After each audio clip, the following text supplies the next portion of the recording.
Hello, my name is Sandy, and I'm about to embark on a journey to use my Solaris 3, same as the Vision, to learn how to quilt my very first quilt using the edge-to-edge feature in the embroidery section of this machine.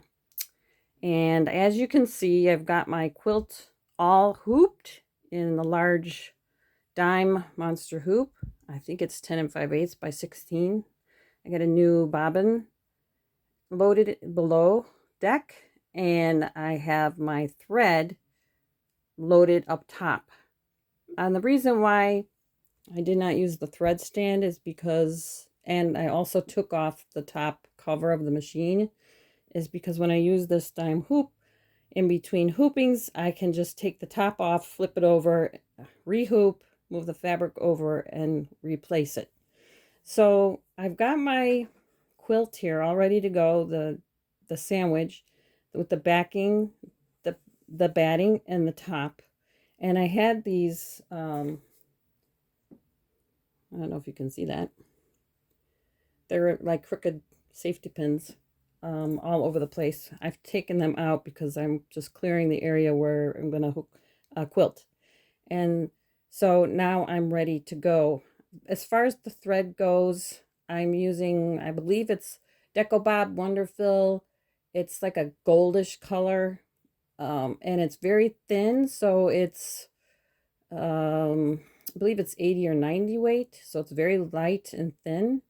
So I was reading about the needle that I should choose. I know a lot of people use 80-12s. Some people use quilting needles. I have those. I don't have too many of those, but I had a lot of 1490s, and which is a 90, I believe, is the European code, and 14 is the US code.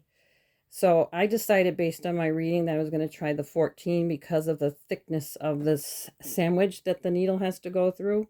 So we'll see how it goes. I have it all rolled up here, and then I have a drawer below my machine, and I've got it kind of resting on the drawer because I've heard that it's not good to have like a lot of pressure pulling in any direction on these hoops. So I've got it resting, the longer part of it resting in the drawer, just kind of placed there ready to go. So tonight's video is going to be about how I'm getting started here, which I just explained, and also how I will program the machine to get ready to quilt tomorrow, hopefully. So the next thing I will show you is the machine, but before I do that, please let me know if you like what I'm doing by subscribing, giving the video a like, making a comment, whatever you choose to do. That would be helpful for me to know if you like what I'm doing and if I should keep going. So I'm going to move the screen over, move my camera, and try to get you zoomed in on the screen. So this is the embroidery area of the machine, and I'll try to get you in as close as I can. This is the quilting part where I will find, I think it's bordered, edge-to-edge borders and edge-to-edge quilting. And so there's 4 tabs. The 4th tab shows where I want to go, the edge-to-edge quilting. And so what I wanted to do was pick from, it looks like there's 10 designs right now. I thought there was more, but I was thinking of the fill-in stitches that's in IQ Designer. There's like 42 or something like that. But this edge-to-edge looks like there's just 10 built-in designs. And you can always import more if you like.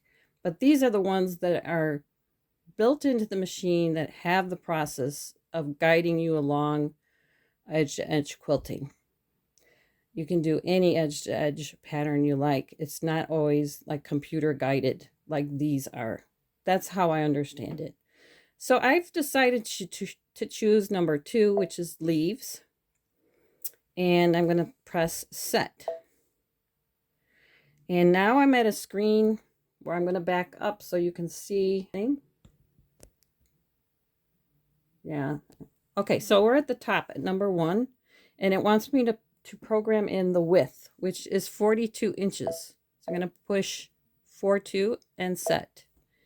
Then it hops over to number 2, which it wants the length, which when I measure the width at the top, middle, and bottom, and I got 42. When I measured the length, I got 52 and a quarter, 52 and a half, 52 and a quarter. So I must have stretched it a little bit in there.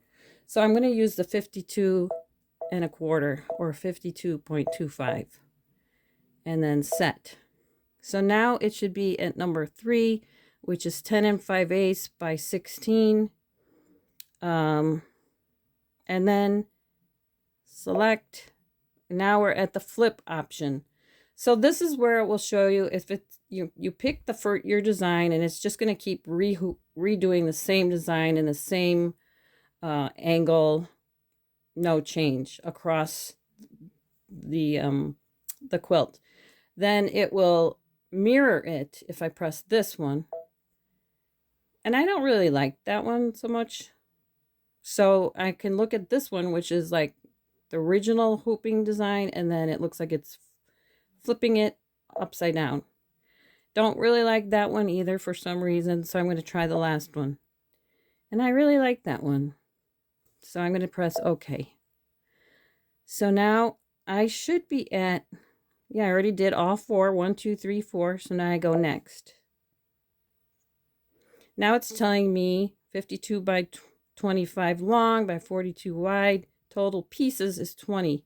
To me, that means total hoopings is 20. So I'm going to put that into memory. And I'm going to actually, I have to make sure I want this to be the same as what's coming up as the default. There's a single stitch and a triple stitch. And I'm going to leave it as single because I want this quilting to be more, like, less noticeable than the design of the fabric. If I wanted the quilting to be more noticeable, then I could do 3 triple stitch. This area is if you want to change the thread colors. Well, I'm only going to change it to be gold because that's the color of my thread. And now you can see this color changes on the screen. So now that I've done that, I can put that into memory. And it tells me the data was saved into the machine's memory. Embroider the data, and I press OK. So I've done this once before. When I got so far, then I realized I had to take off the top part of the machine. So I started over like 5 minutes ago and did it again, and it looks like it's the same. So I pressed this one here. It'll put the last pattern you saved here first. I'm going to press that. And the first pattern that loads shows 20. So this is the one that I would pick because it would be the computer or machine assisted guidance through the whole, all 20 hoopings. And these over here are like each hooping one at a time. And, you know, I could do that in the future, but right now I'm just going to do the 20 because I want to see how it works, how this machine does when it's telling me what to do. Hopefully I will listen. So I pressed this. Okay. And then I say, press set. And it just says, please wait a while. Now, if you can see on the screen, it shows begin sewing from the upper left corner of the fabric. Attach the embroidery unit in the initial sewing position. And I'm going to press OK.